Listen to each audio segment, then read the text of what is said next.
everyone, Alex at Deo Farm. Today we are planning to rip out the flower field because things are going to seed.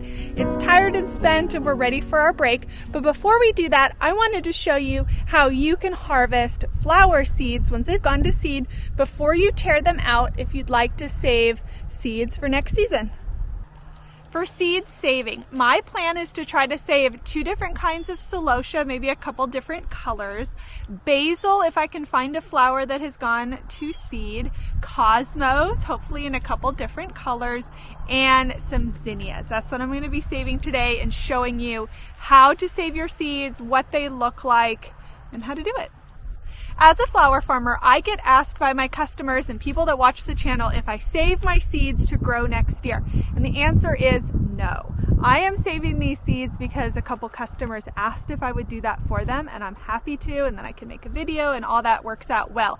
But for flower farming, it's important to know that all of the flowers that I grow here, so zinnias, cosmos, marigolds, celosia, sunflowers, most of those, except for the sunflowers, most of those are what's called open pollinated flowers. And what that means is like a bumblebee will get all covered in pollen from a purple zinnia, then he'll fly over to the coral zinnia and spread that pollen, cover himself, go to a different zinnia.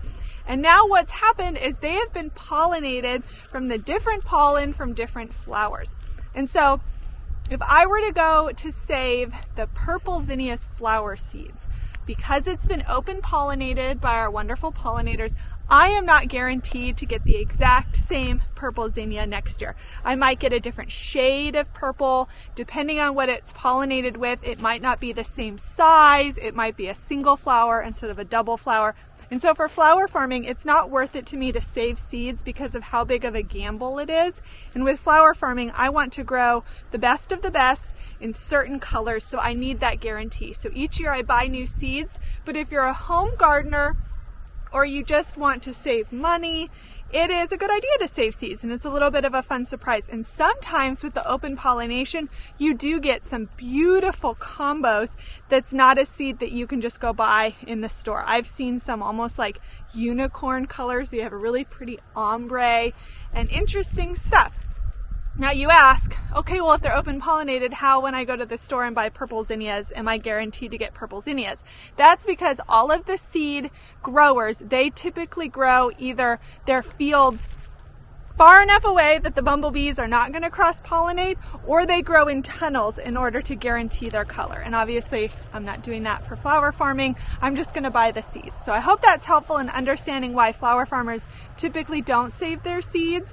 And if you do plan to save seeds from your garden, don't be disappointed if maybe next year it's not the exact flower that you remember harvesting because it was probably open pollinated. So I'm going to start here with my big purple celosia. I'm going to save some of these seeds. I've got my snippers and a bag. My plan is I'm going to cut the blooms that have the seeds into the bag. Once I have all of my seeds, I'm going to take you to my table and really pull out the seeds and show you exactly what it looks like. But for now, I'm just going to be putting the blooms in the bag. So here we have celosia. And it's important to see the different stages of the flower. So like this little guy here, that's a newer growth. He has not gone to seed. This guy has not gone to seed. But this one here, you can see he has grown, he's lived his life, he's dry, and in these little flower bundles are the seeds. They're really tiny. See that little tiny black seed? That's a celosia seed. So what I'm going to do in my bag is I'm going to put, see? This is what I'm dealing with. I'm going to put some of my blooms in. If you don't feel very confident in identifying your flowers, then label your bags before you do this. But we'll get 3 blooms worth. Make sure we get a good amount of seeds. And you do not get to come with me. Oh man, I did get one guy in there. Oh. Yeah, asphyxiate them. All right. Choke them out. Die, cucumber beetle. So I've got this celosia for now. I've got 2 more kinds of celosia here, just in different colors. So I'm going to get a pink and a yellow.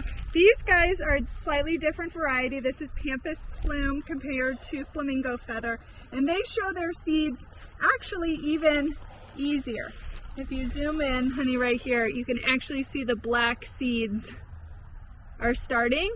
And if you look really close on the mat, you can see how many seeds have actually been shed. You see all that black? Those are all seeds that have fallen. This. Probably gonna take some cucumber beetles with us, but it's my life now. Now, I don't have experience with replanting open pollinated celosia seeds, so I don't know what the open pollination will quite look like, if these will stay pink or if they will be a hybrid because they've been pollinated next to yellow and whatnot. So whoever gets these seeds, you can report back to me what surprises. The next one up is cosmos. Cosmos are actually really easy to identify because once the petals fall off and the seeds dry, they're just like showing themselves to you. Let me show you. Right here. Those are all seeds. And they're actually really hard to pick up. Don't pick them up that way. Pick them up by their stem here to get them in the bag. Cosmos are definitely open pollinated, so we'll see what these end up looking like. This was a white, you can see here, this one's not totally destroyed by, here let me cut it. It was white with beautiful pink outline is the seed I'm saving here from these. Last up is zinnias. I grew an Oklahoma series and a Benary Giant series, so I'm going to collect two different bags, but again, open pollinated. I'm not guaranteed to get a Benary size zinnia next spring from the seeds. But let me show you what zinnia seeds look like. So if you get an up close look, you can probably see why I say that these flowers are not sellable, because they look horrific. But I want a flower more like this, so it's clearly done and spent. And I'm not going to totally destroy him, but see, I'm going to put it here on my arm. Oh, it's going to blow away. See that? That looks kind of like an arrowhead. That is the seed. That is the seed. So I would, off of my finger, this is a zinnia seed. So I'm going to get the blooms in the bag and then I'll separate it out of the wind. I'm going to pull here. This is going to be from my Oklahoma series. I'll try to keep together.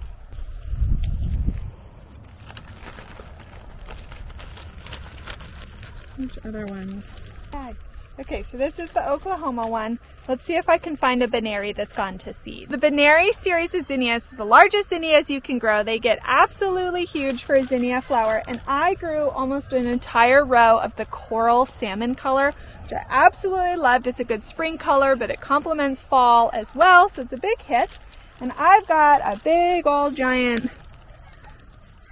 zinnia head here that has gone to seed, it looks like. Get him in there. I only found one worth, but I don't want to be in here much longer because of the cucumber beetles. So I'm going to collect my bags. I'm going to take you to the table on my porch where it's not as windy and show you how to pull out all the seeds and get them labeled in their little baggies. We have all of our seeds, and I'm here under our front porch where it's not as windy so my little seeds won't blow away. And I bought little seed saving packets on Amazon. They're super cheap. I think I got 100 or 200 for like $6. This is what they look like. So I can label them, close them tight, easy peasy. They have plastic ones if you prefer that. I got the little paper ones. And then I also have, my children eat their snacks out of these.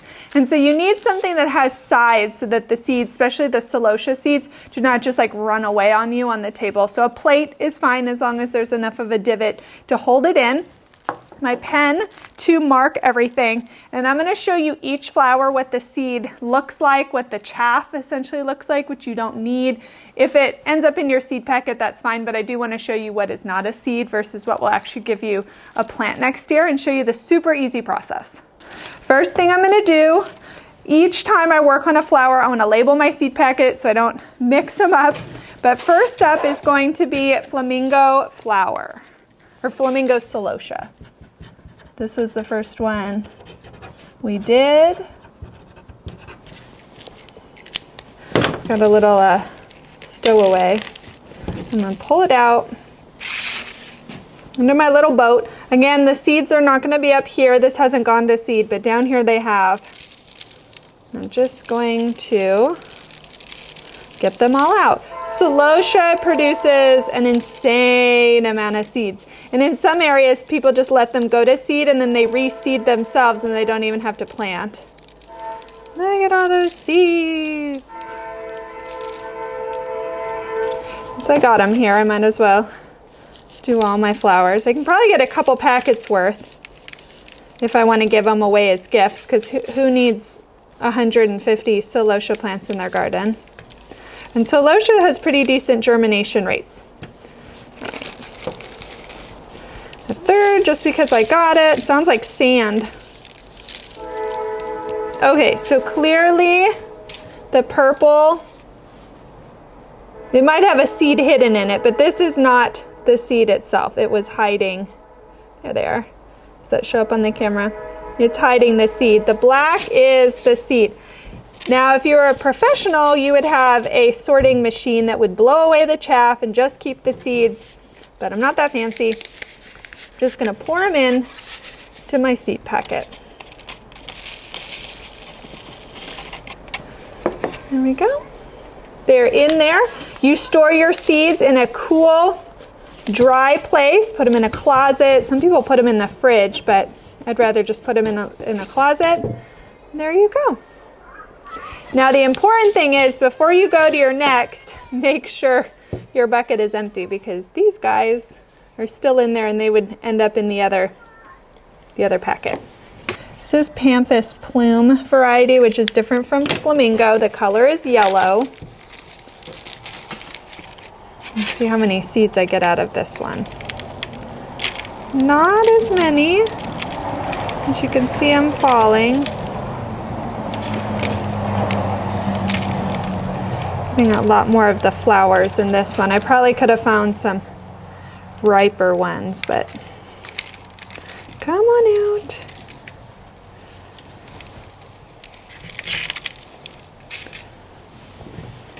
I think that's sufficient. That's probably 100 seeds right there.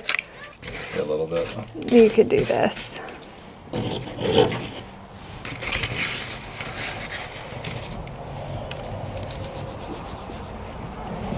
There, reseed there. Oh my gosh, please don't do that. No, it's in the shade. It won't grow. It needs full sun.